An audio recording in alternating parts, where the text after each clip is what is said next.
2027 में भारत अपने इतिहास का सबसे बड़ा आंकड़ा इकट्ठा करेगा, जनगणना होगी। लेकिन ये महज जनसंख्या गिनने की कवायद नहीं है, ये तय करेगा कि अगली सरकारें कैसी होंगी, संसदीय सीटें कैसे बचेगी और देश की योजना का केंद्र बिंदु क्या है। और इस बार ये जनगणना पहले से पूरी तरीके से अलग है, डिजिटल भी है और 90 साल बाद इसमें पूरी जातिगत जानकारी भी शामिल की जा रही है। भारतीय संविधान का अनुच्छेद 82 कहता है कि हर जनगणना के बाद संसदीय क्षेत्रों का परिसीमन जरूरी है। अनुच्छेद 330 और 332 ये कहता है कि अनुसूचित जातियों और जनजातियों के लिए आरक्षित सीटों की जो संख्या होती है, इन्हीं आंकड़ों पर, इन्हीं नंबर्स पर निर्भर करती है। यानी जनगणना सिर्फ आंकड़ा नहीं है, संविधान का एक औजार है, एक हथियार है। और जब 2027 में नई जातिगत और जनसंख्या संरचना मामले आएगी तो बहस छिड़ेगी कि कौन राज्य आगे जाएगा और कौन पीछे छूटेगा। लेकिन कैसे होती है जनगणना? जनगणना 2 चरणों में होती है। पहली house listing and housing census, दूसरा होता है पॉपुलेशन इन्यूमरेशन।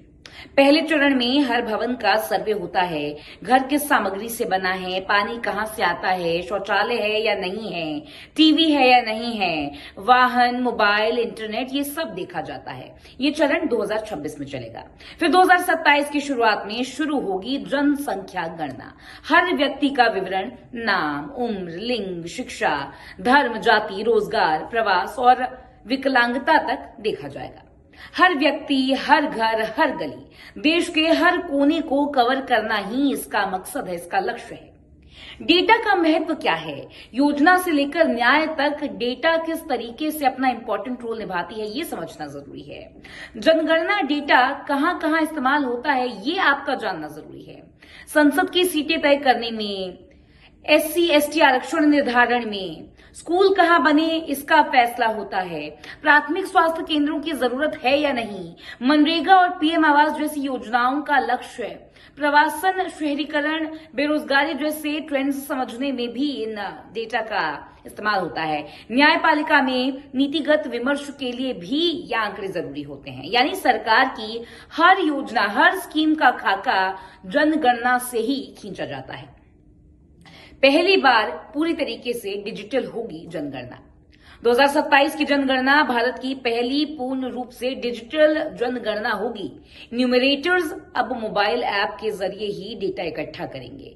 हर घर और व्यक्ति की जानकारी अब GPS टैग होगी, यानी कि रियल टाइम मॉनिटरिंग डैशबोर्ड्स बनाए जाएंगे और डेटा एंट्री एक सेंट्रलाइज्ड क्लाउड सिस्टम में होने वाली है।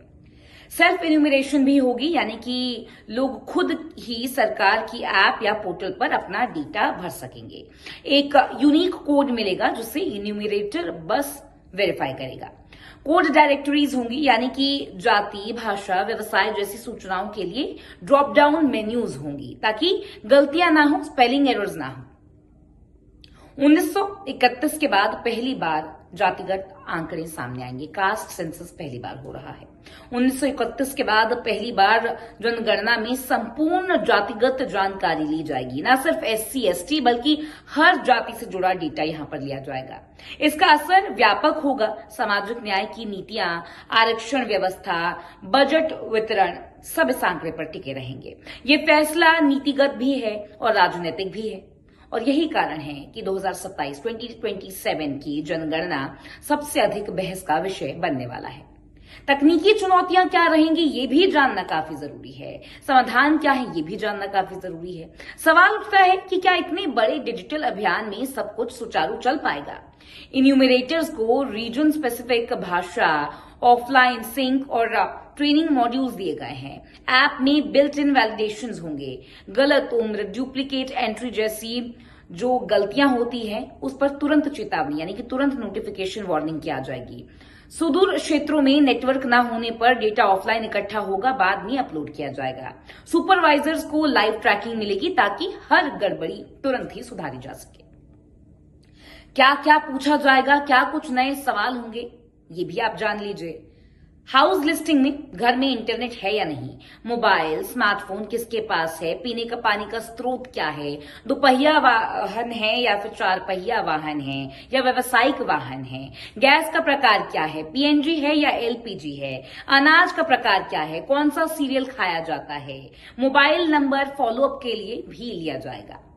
अगर बात करें पॉपुलेशन इन्यूमरेशन की, तो हर व्यक्ति की जाति, धर्म, लिंग, ट्रांसजेंडर को भी पहचानने का यहां पर काम किया जाएगा। शिक्षा, रोजगार, क्या व्यक्ति ने इंटरनेट या स्मार्टफोन इस्तेमाल कभी किया है, क्या प्रवास के कारण है, अब जलवायु या आपदा जैसे कारण भी शामिल होंगे। विकलांगता की भी श्रेणियां इसमें शामिल होंगी। निष्कर्ष क्या है? ये जनगणना आपके बारे में है, सिर्फ आपके बारे में। जब कोई आपसे आपकी जानकारी मांगे या ऐप भरने को कहे तो समझिए आप सिर्फ जवाब नहीं दे रहे हैं, आप भारत के भविष्य की तस्वीर गढ़ रहे हैं, क्योंकि ये आपके बारे में है। 2027 की जनगणना ये तय करेगी कि देश की प्राथमिकताएं क्या होंगी, प्रायोरिटीज क्या होंगी, किन क्षेत्रों को अधिक संसाधन मिलेंगे और कौन से समुदाय आगे बढ़ेंगे। इस जनगणना की सटीकता और सफलता नागरिकों की भागीदारी पर ही निर्भर है। आपकी, मेरी और सभी की पार्टिसिपेशन पर ही जनगणना की सटीकता और सफलता निर्भर करती है। जनगणना 2027 ये सिर्फ सरकार का अभियान नहीं है, ये भारत के हर नागरिक की जिम्मेदारी है। ये वो दर्पण है, वो शीशा है जिसमें देश खुद को देखेगा, जैसा वो है, जैसा वो बनना चाहता है, जो उसकी हकीकत है, जो वो बदलाव चाहता है। हर चीज आपके और मेरी हिस्सेदारी, भागीदारी, पार्टिसिपेशन पर डिपेंड करता है।